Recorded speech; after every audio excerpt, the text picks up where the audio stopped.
هلو گایز بچه خوش اومدین به چنل. امروز میخوایم چنل پنالتی رو بریم. خب اولین بارمونه که داریم داخل یوتیوب هستیم. بچه فالو کنید، فالو اینا رو فراموش کنید، کامنت هم بکنید، سابسکرایب همه کاری بکنید. زنگوله رو فعال کنید. زنگوله رو فعال کنید که هر ویدیو گذاشتیم سری با خبر. خب چالش امروز اینه که البته چالش نیست، پنالتی. خب نه توپه رو میذاریم اینجا. خب 5 تا فرصت داریم.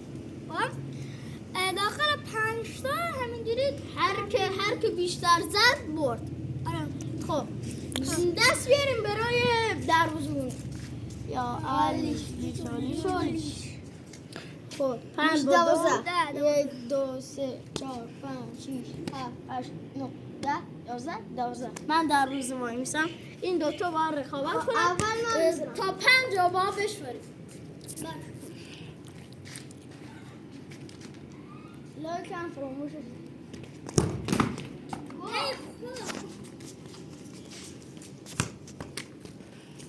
بچه ها توپ رو نها کنین. خیلی میخوایم در این یوتیوب فعال کنیم. برو عقب‌تر.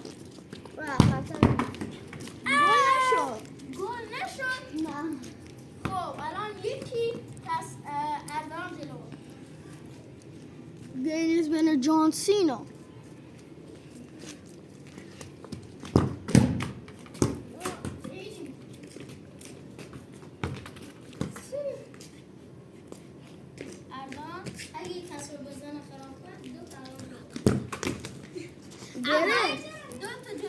بچه واقعا لایک کنید. خودی بچه لایک کنیم. الان ارسلان داره از عمد میکنه، اصلا معلومه. داره گل میزنه.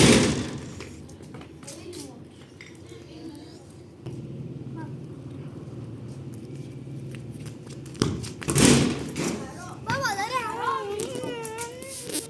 3 تا جلو. 2 تا. من 3 گل سومی زدم. کریستیانو رونالدو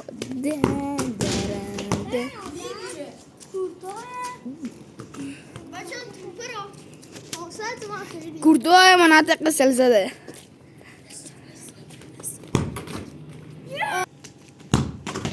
بابا ای خدا چرا گوشی مواد کات رو گل نشد. بابا تا الان 3-2 به نفع نه من اردلان.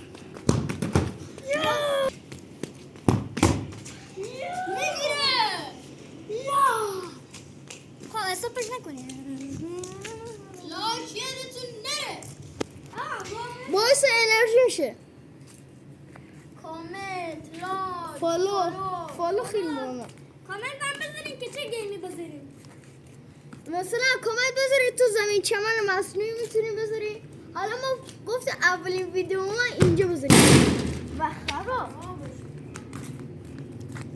خب مثلا الان مثلا 4